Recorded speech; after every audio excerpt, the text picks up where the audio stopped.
Samantala mga kababayan, hiyang-hiya si Senator Pia Cayetano sa naging award ng Pilipinas na ito, Dirty Ashtray Award. Panoorin natin ang detalye. Mga kababayan, sino ba may ayaw na ites at sukatin ang laman ng tobacco products?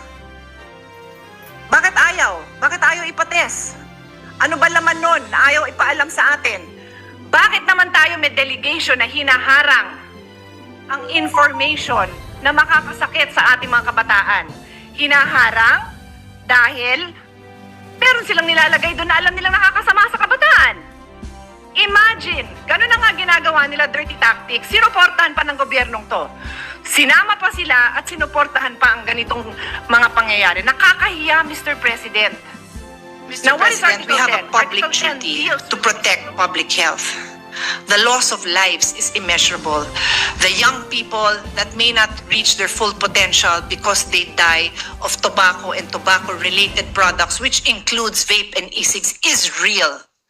We must aim to make better legislation which prepares us for the future, and we must aim to make these people who are passing on incorrect information and doing it in public, protecting the tobacco companies, they must be held liable, Mr. President. For the record, these are the COP10 delegation. Senior Deputy Executive Secretary Hubert Guevara from the Office of the President led the largest government delegation at COP10 with more than 30 officials and staff. Wow! Wow! Now, may 30 na pumunta doon. 30 na ginastusan pa na makarating doon. Congress Representative Rodante Marcoleta and his staff, representative from the Presidential Legislative Liaison Office, Department of Agriculture, National Tobacco Administration, Department of Trade and Industry, Department of Foreign Affairs, Department of Health, Department of Education, Department of the Interior and Local Government, Food and Drug Administration. In my humble opinion, Mr. President, talagang ang dapat mag-attend yan, Department of Health and Department of Education, kasi yan ang nangangalaga ng kalusugan natin and kapakanan ng kabataan natin. Sila okay. Kung may isang dadating from the Office of the President, wala naman ho akong problema. Pero among these people, kasama pa ho dyan ang mga tobacco industry representatives. The Philippines sent the largest government delegation to COP10. Wow! Wow, ganun ba tayo kayaman? Ganun ba kaimportante sa atin na pagtakpan at tulungan ang tobacco industry na kailangan pang samahan ng 30 government officials? Kaya pala magkakasakit na at mamamatay na yung kabataan natin because we don't care. We send our government officials to protect the tobacco industry. Sadly, the Philippines has received this Ashtray Award, 30 Ashtray Award, and 2 years in a row na. Ano to, buong administration? 6 years? Yun na lang ba paghahandaan ko? I would have actually attended, Mr. President, because I wanted to have a voice. But the way it works is the head of delegation is the only one who can speak. And you know very well, Mr. President, they will not make me the head of delegation because I will never support the tobacco industry. So I hope, my dear colleagues, you can continue to support those of us who have been standing firmly to protect our youth against the evils of the tobacco industry. At COP9 in 2021, the Philippines was given 3 Dirty Ashtray Awards. These awards are given to companies and governments seen as peddlers of tobacco industry interests. So the Philippines is a peddler of tobacco industry interests. Nagtaka pa ba tayo? Why would we allow it? Wala tayong ginawa kundi ipaglaban ng ating mga kababayan, ipaglaban ng mga kabataan. But we allow government officials to do this right before our very eyes. Based on studies collated by the inquiry, the vape law that was supposed to curb tobacco smoking among adults and the youth is instead leading to a spike in the use of the so-called alternatives, which experts said were as harmful, if not more harmful, than tobacco. In-depth research is showing that the law is insufficient and leading to a failure to adequately deter some tobacco and related products from ending up in the hands of young people. This flaw is fueling a growing trend of smoking and vape addiction among Filipino youth. And it is now coined as the vape epidemic, or the widespread use of vape. A study published online in the National Library of Medicine summarized some of the warning and worries aired by vape law critics in the past years. The law, the researchers said, not only legitimizes the use of vaping products, but also lowered the age at which these can be accessed. The vape law allowed access to tobacco vapes and e-cigarettes to 18 years old when we had already passed a law pegging the age at 21. Despite regulations, a separate study by the Institute for Global Tobacco Control at Johns Hopkins Bloomberg School of Health found ongoing sales and advertising of tobacco products near many schools in the Philippines. There's ample evidence showing that tobacco companies employ various strategies to promote their products, aiming to attract the attention of children and young individuals. Renowned Filipino tobacco control advocate and Southeast Asia Tobacco Control Alliance Executive Director Dr. Ulysses Doroteo had described the then vape bill as a retrogressive bill in more ways than one. I will repeat, Mr. President, the vape law, RA 11900, overturned 3 protective measures that this representation fought for in the Sin Tax Law, RA 11487. The jurisdiction to regulate vapes and HTPs was transferred from FDA to DTI. Lowered the minimum age of access from 21 to 18 years old and allowed more flavors instead of limiting it to plain tobacco and plain menthol. Mr. President, may I ask that we show again the slide? Historically, these industries even use doctors or at least actors that look like doctors to somehow promote that some cigarettes are healthier than others. This was done, if I'm not mistaken, in the 1950s and in the 1960s. And time and again, Mr. President, I kept on saying that same lang naman ang playbook nila.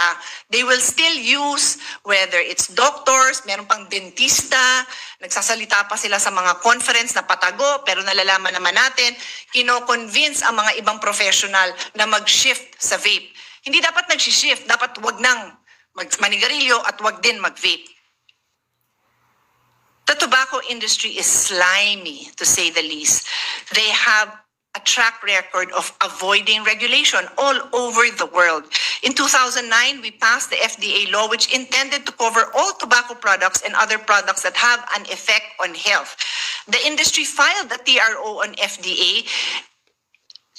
The industry filed the TRO and FDA when FDA issued regulations covering tobaccos. We actually won this case, Mr. President, after some 10 years. The Supreme Court ruled that tobacco products affect health and therefore is under the jurisdiction of FDA. But of course, nag-motion for reconsideration pa ang mga tobacco companies kasi ayaw nila magpa-regulate. Hindi ko po kinakampihan ng FDA, marami din pagkukulang ng FDA, but they do have the jurisdiction to regulate. Sila lang ang may ability. Kung gusto natin galingan nila, it's either palitan natin yung head para mas magaling or bigyan natin ng pondo para mas magawa yung trabaho. But you cannot just give this jurisdiction to DTI, which is what we did, Mr. President.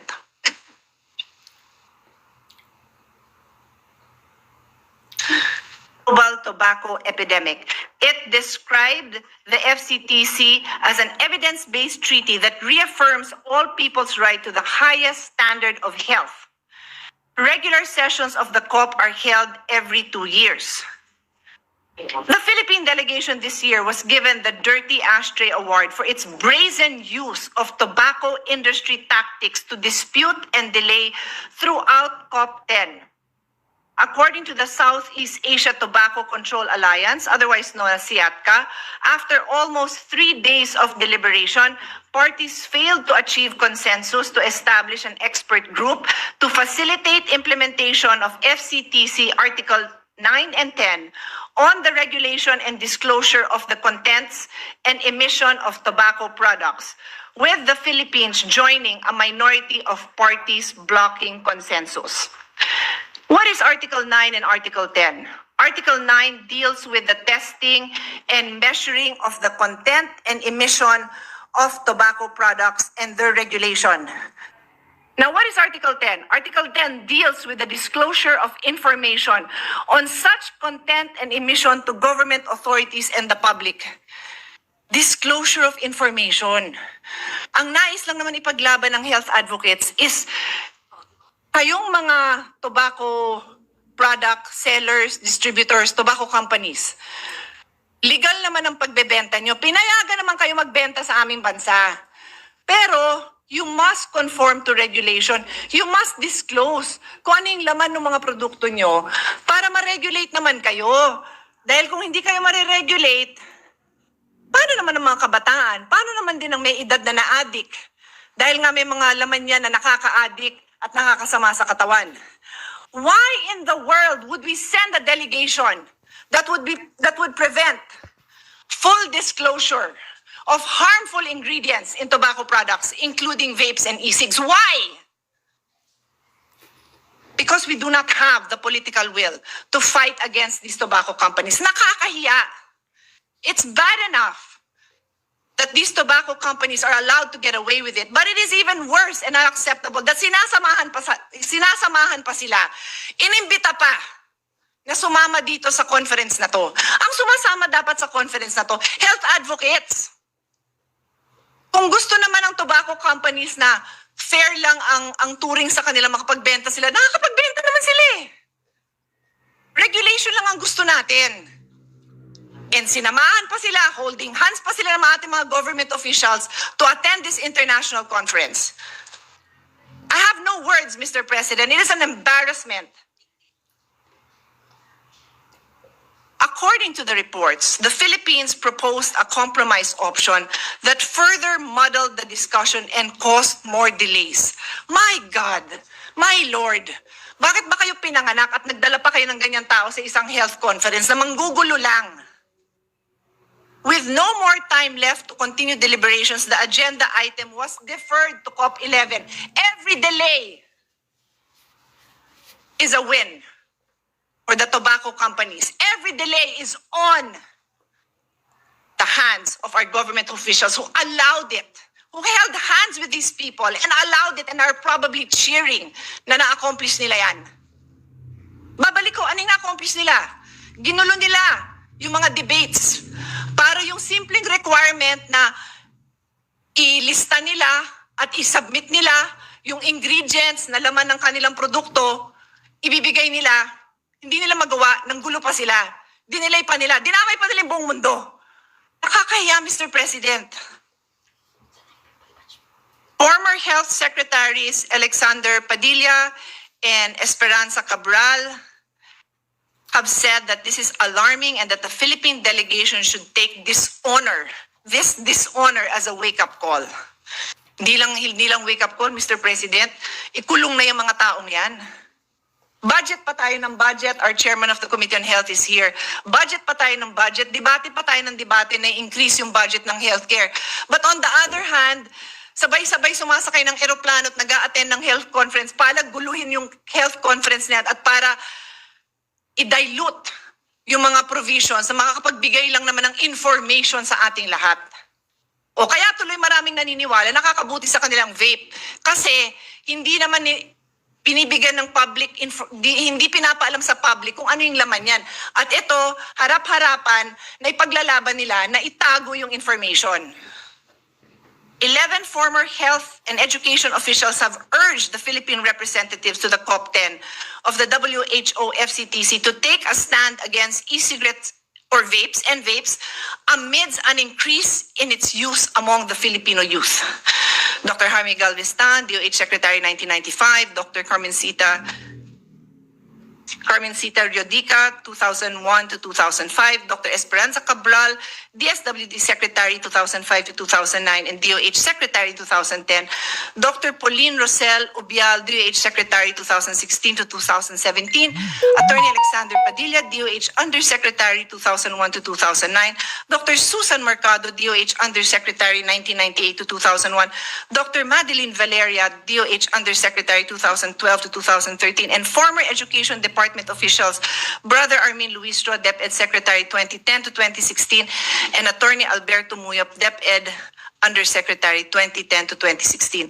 I can only speak also for former Secretary Liling Briones because she had made statements about this in the past when I handled the budget of DepEd budget. The Philippines received its Dirty Ashtray Award at COP4 in 2010. But at least it was redeemed the next year, and they received an Orchid Award at COP5 when it excluded tobacco industry representatives from its delegation. Yun lang, Mr. President. Bakit ka naman magdadala ng delegation ng industriyang nire-regulate doon? Bakit? Dalhin nyo sa trade conference, walang problema.